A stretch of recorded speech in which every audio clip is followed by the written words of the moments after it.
ወይም ኡሙ ነጃት ቀና በአዲስ መንፈስ የሚል አካውንት ያላት ባለፈው ማንተ ቤት በአንድ ጉዳይ አብረን መተናል።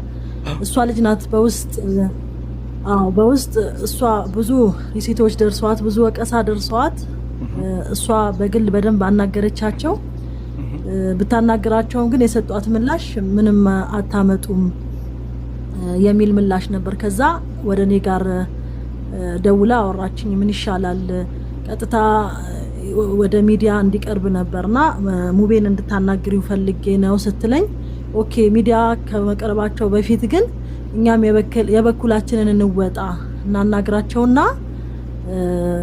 የማይሰሙ ከሆነ እንግዲህ ግዴታችን ነው። እስካሁን የተበሉት ልጆች እንዳሉት ሁሉ ሌሎችንም መታደግ አንድ ነገር ነው። ስለዚህ መጀመሪያ ግን የበኩላችንን ስራ እንስራ ብለን ሳስበው ባሏም እንዳለ ሳቅ እኔ ከወንድ ጋር ከማወራ ብዬ خلاص ብዬ ሀበሻዊ ኡስታዝ ጋር ደወልኩለት። ኡስታዝ እንዲህ አይነት ኬስ ተፈጥሯል፣ ስለዚህ ከሱ ጋር ቀጥታ ብታወራና ያለውን ነገር ብትነጋገሩ በሰላማዊ መንገድ ቢፈታ ጥሩ ነው። አይ እምቢ ካሉ ግን ወንድም ሙቤን አናግረን ያለውን ነገር እንትን እንላለን አልኩት። ኡስታዝ ጋር ደወልኩለት። ያው ሪሲቶች ጠቅላላ ወደ 6-7 ሪሲቶችን ለኡስታዝ አታች አድርጌ ላኩለት።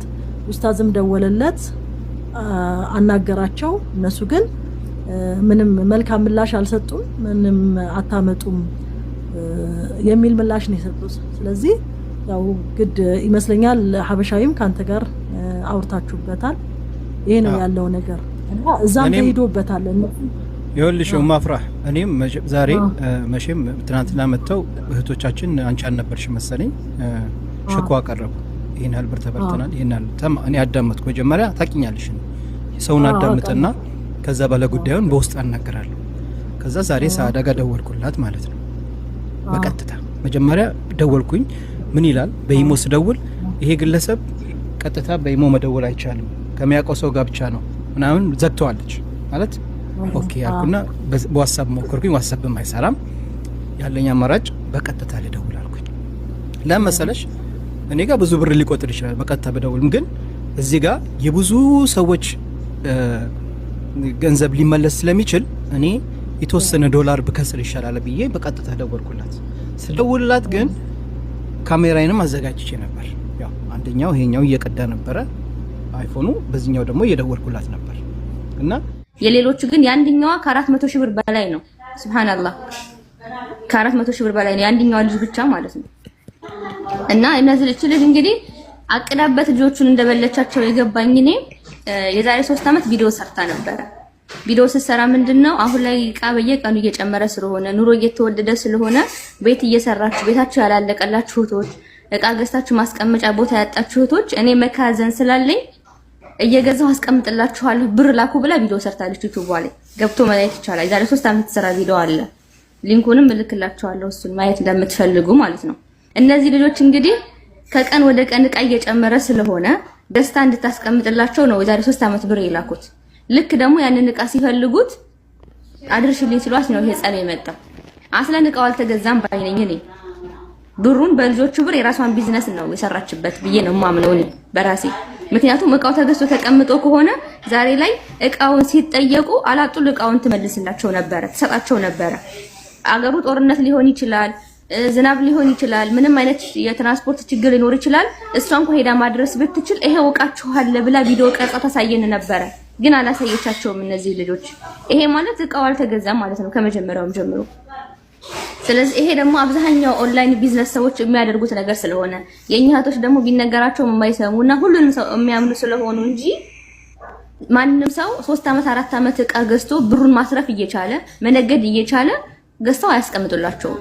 ይሄ የታወቀ ነገር ነው።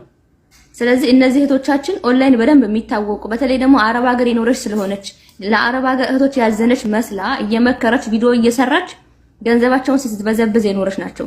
ለዚህ ምስክር ደግሞ ሶሻል ሚዲያ ላይ በደንብ የሚታወቅ አንድ ወንድም አናግሬው እኔ እጽፍልሻለሁ ሪም ሰውየው አስፈላጊ ከሆነ አናግርልን እንዲህ አይነት ነገር መጥቷል ከኔ ጋር ስለው እንዴ ፋጡማ እስካሁን ድረስ አልተወችም እንዴ ነው ያለኝ።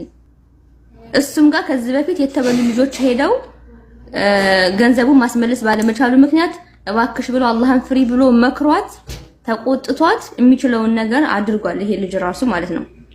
ስለዚህ እነዚህ እህቶቻችን ሐቃቸው ይመለስላቸው። ሌሎቻችሁ ደግሞ ከዚህ በኋላ ሰዓዳና አሊ ማርኬት ላይ ምንም አይነት እቃ እንዳታዙ።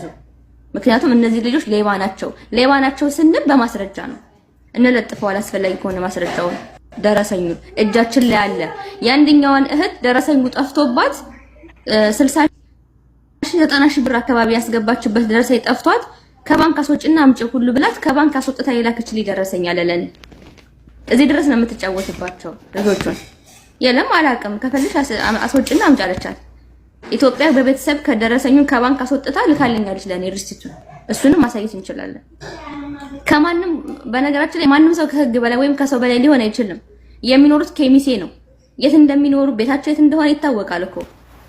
አስፈላጊ ከሆነ በህግ መሄድ ይቻላል። ምክንያቱም እመኑኝ አሁን በጣም ብዙ ልጆች ናቸው የሚመጡት ይሄን ፎቶ ሲለጠፍ እዚህ ቦታ ላይ ሰዓዳና አሊ ማርኬት ላይ አዛችሁ እቃችሁ የተበላባችሁ እህቶቻችን እየጻፋችሁ ነው ግቡ ተናገሩ። ከዛ ውጭ ግን እህቶቻችንን እየበላችሁ እያሰቃያችሁ የራሳችሁን ህይወት ኢትዮጵያ ውስጥ የአረብ ህይወት እየኖሩ ጽድት ብለው እየኖሩ ምን የመሰለ ቤት እየኖሩ መጅልስ ቤት ከፍታለች እቺ ልጅ ሱቅ ከፍታለች። ያልከፈተችው ነገር የለም ኢትዮጵያ ውስጥ። በእህቶቻችን ገንዘብ እየነገዳችሁ ግን ያኔ አላህን ብትፈሩ ጥሩ ነው። በእርግጥም አላህን አትፈሩም። አላህን